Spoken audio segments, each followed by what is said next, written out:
Thank God you're here, because today we're going to tackle a question that we actually see get asked quite a lot, which is, what should I buy before I move to Denmark?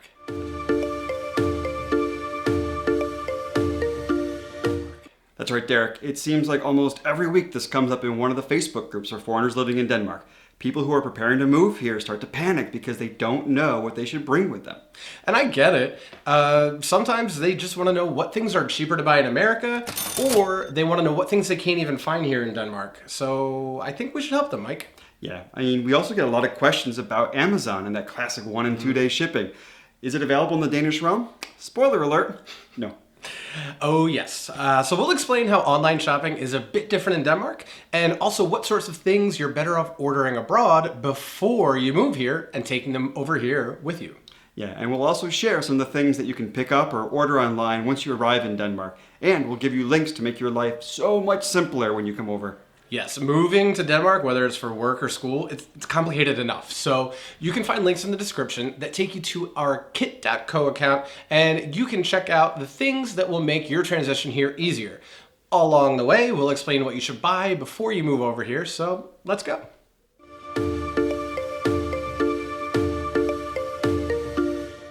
Okay, before we get into the things that you should pick up, we're going to give you a few tips on what it's like doing online shopping, especially from Amazon, when you live in Denmark. So overall, there's a bit less selection in Denmark, and this is true of all kinds of things from grocery items to electronics.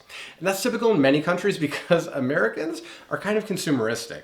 In fact, we didn't realize how much more selection we were used to until we moved here. So even in Amazon Germany or Amazon Sweden, there's going to be less of a selection when you look online.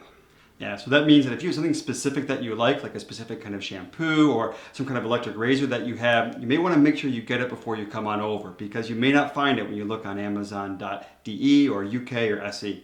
Yeah, and those things that you want to bring over might also be cheaper because there is VAT in the EU. So anything that you purchase in the EU is going to have a value-added tax.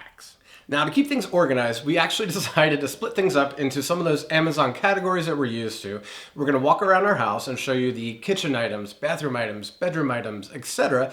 that you might want to stock up on before you move over to Denmark. And again, we have specific kits set up for each of those in the links in the description, so that'll make it a little bit easier for you as you plan.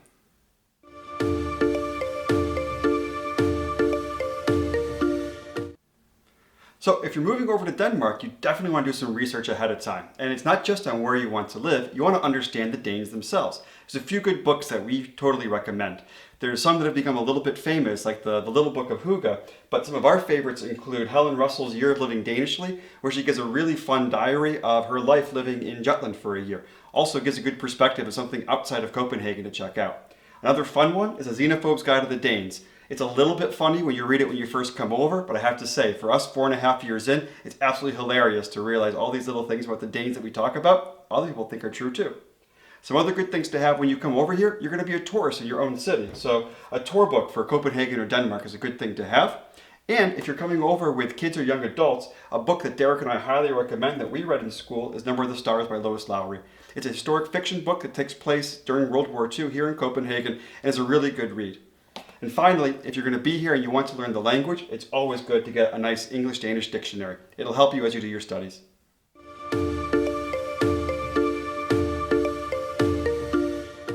And welcome to our kitchen. So we're going to talk about the things that you might need to have your kitchen Danish ready. Now, all of this stuff you can find at IKEA, so don't worry about bringing it over with you. Unless you're packing up your entire house into a shipping container, you can buy these things in Denmark when you get here. But a couple things you may want to look for. First is a kitchen scale. Now, I know that seems weird, but you are going to have to do a lot of conversion of grams or ounces into the metric system.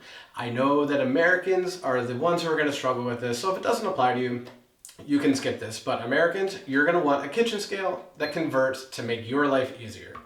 That also goes for these next things, measuring cups, and also measuring spoons. Because if you try to ask a Dane how many teaspoons are in a tablespoon, they're going to laugh at you and throw you out of their own kitchen. Get out. So bring your own measuring spoons anytime you're doing a baking day with your friends, right?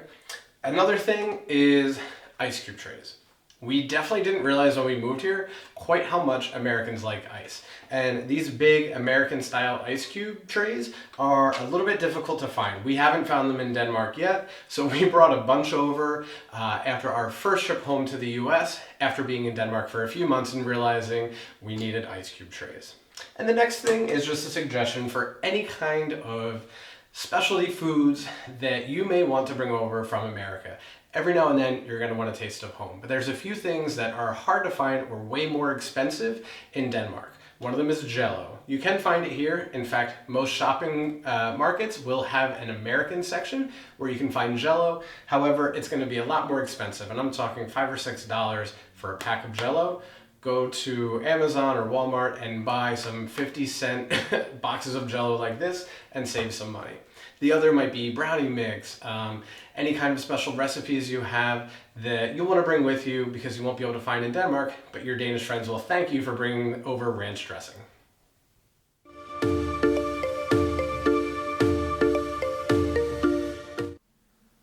So we get a lot of questions about electronics, and I'll try to go through some things that may help you if you come on over here.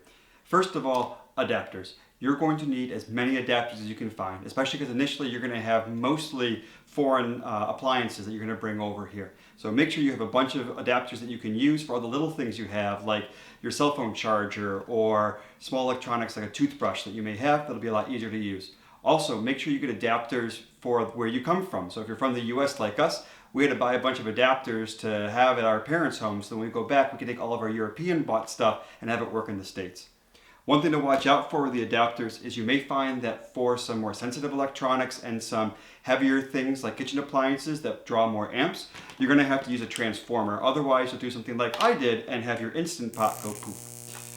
Another good thing when it comes to power to know is to get yourself an external battery pack, particularly because a lot of the activities that you'll do with friends in Denmark are going to be outdoors. This will help keep your cell phone or your external speakers or something like that able to be charged longer. Also, when you come over, you're probably not going to watch Danish TV. You're going to know any Danish when you come over here. So definitely make sure if you don't have it already, something like an Apple TV or some other streaming service you can have so that you can easily use different ways to watch TV while you're over here. Also, if you buy electronics, one of the little hacks to remember is that they're going to be cheaper in the US than here in Denmark. So for things like iMacs like we have, you can make sure that you can just switch out what the adapter is if you buy it in the US. They're designed to be universal. Just go onto Amazon, get yourself a European plug, switch it out, and you can save yourself pretty good money. And a quick note on keyboards, if you do buy a laptop, realize if you get an English keyboard over here, it's going to be a UK keyboard, not an American one. A few of the keys are different, so just be aware of that. Another reason why you may want to go ahead and get that computer from Amazon or Apple inside the US before you come over.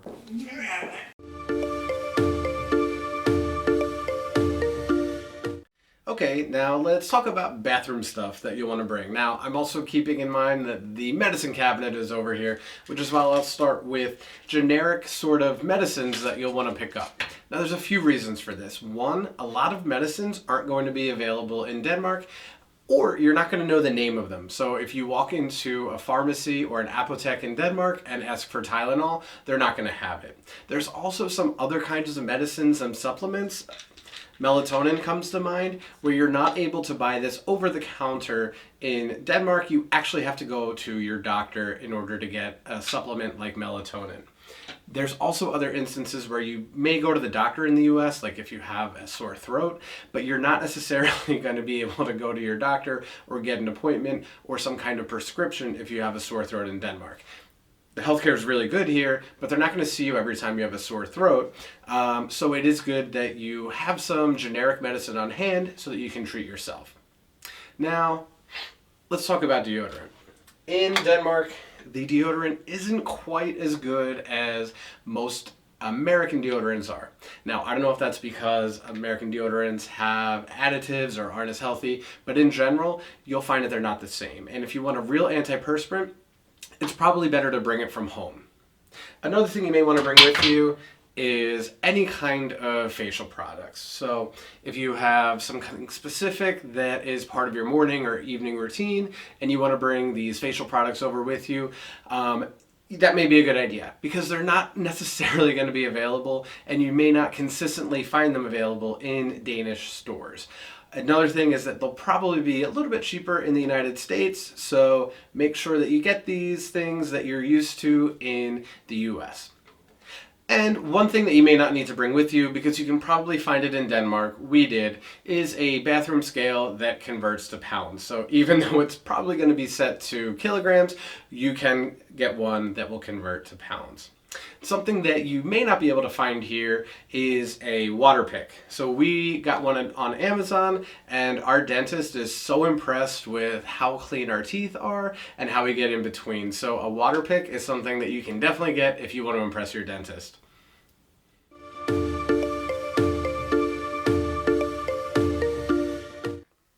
There's a few bedroom items that you're going to want to consider if you come over to Denmark. One of the big things you're going to have to remember is that there's going to be a lot more light in the summer and a lot less light in the winter than you're used to. That means that when you go to bed in the summertime, it's going to be light out, and the same thing when you wake up, whereas in winter, it'll be dark both when you go to bed and wake up. For that reason, we recommend that you get a sun-stimulating alarm clock like this. Especially in the winter time, this helps you because it'll slowly bring light into the room and help make sure that you can adjust and acclimate to the light. It's a lot harder otherwise to wake up when it's still dark out. For the summertime, it's important to get yourself a little eye mask, like on the penguin down here. This, no matter how good of blackout shades that you have, you need a little eye mask, otherwise it's going to be really hard for you to not wake up when the light starts coming up at 3, 4 in the morning. At the same time, the first thing that you're going to order as soon as you come to Denmark are blackout curtains. It's pretty normal when you get an apartment, especially in Copenhagen, to have no curtains available in there. One of the first things you're going to want to do is go to a store and be able to buy some blackout curtains so you can make sure that you can actually sleep in the dead of summer. And also, one little note is that the bedding over here, and this surprised us, is completely different.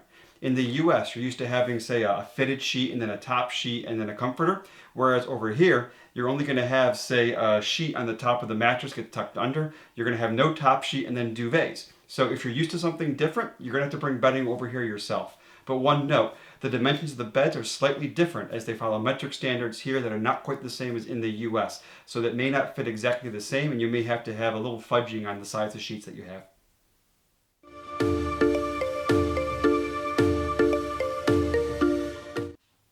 Welcome to my closet. I know it's a little bit messy, but it doesn't matter because I'm only here to talk to you about the types of things you want to make sure you have in your closet or your wardrobe before you move over to Denmark. Now, one of them that I had to upgrade was my outerwear, my jackets.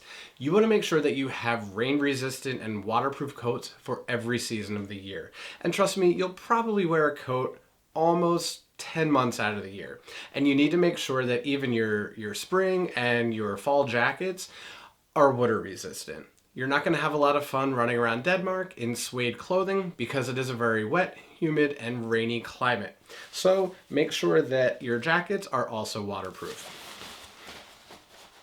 Another type of jacket that I have is this zip-up North Face. I wear it almost all the time. Mikey has one too, and the reason why is even in the summer months, it could be June, could be July, you never really know with the Danish summer. You're almost all year long gonna need some kind of zip-up, at least to wear around at night. So you will find that in Denmark, when the sun peeks behind a cloud, you need something to kind of bundle up just a little bit. Now, you may be taking it on and off all day while you're spending time outside, but enjoy the sun when you can. It's the price to pay in the Danish summer to be able to walk around and enjoy that, and you're going to be happy you have it when it does get a little cold in the shade.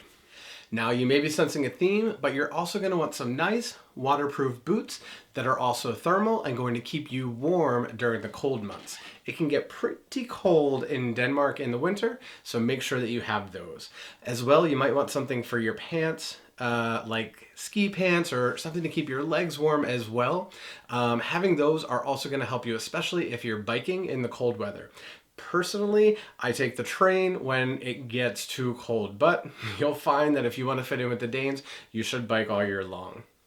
That also goes to the clothing you want to wear for biking. The biking infrastructure is incredible in Denmark. So you'll find that most men and women will be biking everywhere. So make sure you have comfortable footwear and also clothing, especially bottoms, that you can wear when you're biking. So for women, this may mean a long and flowy dress, or to wear some nice dress slacks that you can wear to work that are going to be easier for you to bike in.